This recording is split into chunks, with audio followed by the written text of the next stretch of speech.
তখন কি তোমরা একলারা হামলা করেছিলে? বিটিভি ওই বিটিভিতে আমি নিজে ছিলাম, সেটা আমার বনশ্রী বাসা হওয়াতে ওখানে বিএনপি, জামাত, শিবির, ছাত্র জনতা সবাই ছিল। মেট্রো রেল স্টেশন সহ যেদিন আমাদের যে মেট্রো রেলে হামলা করেছিল, তোমরা কি একলারা করেছিলে? নরসিংদী কারাগার হামলা হয়েছিল, তোমরা কি একলারা করেছিলে? ওখানেও সবাই অংশগ্রহণ করেছিল। তখন আমাদের এই সম্মিলিত আন্দোলনের ফসল ছিল এইসব। এগুলা তখন সাবোটাস নয়, এগুলা ছিল আমাদের নৈতিক। সেতু ভবন বনানী, আমি সেতু ভবনের ছাত্র আন্দোলনে মূল ভূমিকা রাখি। আমি সেতু ভবনে ওইখানে হামলাও চালাই, পুলিশ ভিতরে ঢুকার পরে আমিও হামলা চালাই ওইখানে আমি উপস্থিত ছিলাম। এবং আমার ফুটেজ আরটিভিতে আপনাদের দেখাই, ভিডিও দেখাই।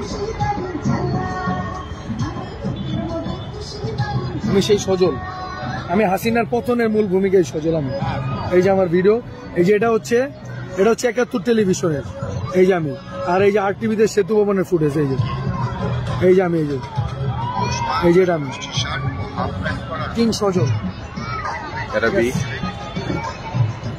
আইন যদি মানতে যেতাম তাহলে কিন্তু এই বিপ্লবগুলো হতো না। মেট্রো রেল, যদি মেট্রো রেলে আগুন না দেওয়া হতো, যদি পুলিশদেরকে না মারা হতো, তাহলে এই বিপ্লবটা এত সহজেই অর্জিত হতো না, কিংবা ফ্যাসিবাদের পতন নিশ্চিত করা যেত না। যদি মেট্রো রেলে আগুন না দেওয়া হতো, যদি পুলিশদেরকে না মারা হতো, তাহলে এই বিপ্লবটা এত সহজেই অর্জিত হতো না, কিংবা ফ্যাসিবাদের পতন নিশ্চিত করা যেত না। আমি নিজে পুলিশের সাথে মারামারি করেছি, পুলিশের গায়ে হাত দিয়েছি। এখন যদি কোনো মতে যদি শেখ হাসিনা ফিরে আসে, সে আর জোর করে কিছু করা লাগবে না, সে রাষ্ট্রীয় নিয়মে আমাকে ফাঁসি দিতে পারবে। বিচারের জন্য আন্তর্জাতিক অপরাধ ট্রাইব্যুনালের এজলাস কক্ষ ডিজিটাল প্রযুক্তিতে সমৃদ্ধ করা হয়েছে।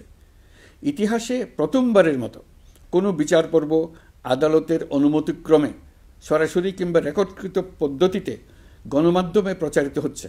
আসামি শেখ হাসিনার ফোন আলাপের থেকে আরো জানা যায়, তার ষড়যন্ত্রমূলক পরিকল্পনায় দলীয় সশস্ত্র ক্যাডার বাহিনীর মাধ্যমে সেতু ভবন, বিটিভি ভবন, মেট্রো রেল স্টেশন সহ রাষ্ট্রীয় গুরুত্বপূর্ণ কিছু স্থাপনা কি পয়েন্ট ইনস্টলেশন অগ্নিসংযোগের মাধ্যমে পুড়িয়ে দিয়ে আন্দোলনকে ভিন্ন খাতে প্রবাহিত করার জন্য আন্দোলনরত ছাত্র জনতার উপর দায় চাপিয়ে দেওয়ার মাধ্যমে অন্যান্য অমানবিক আচরণ বা আদার ইনহিউম্যান অ্যাক্ট সংগঠন করেন।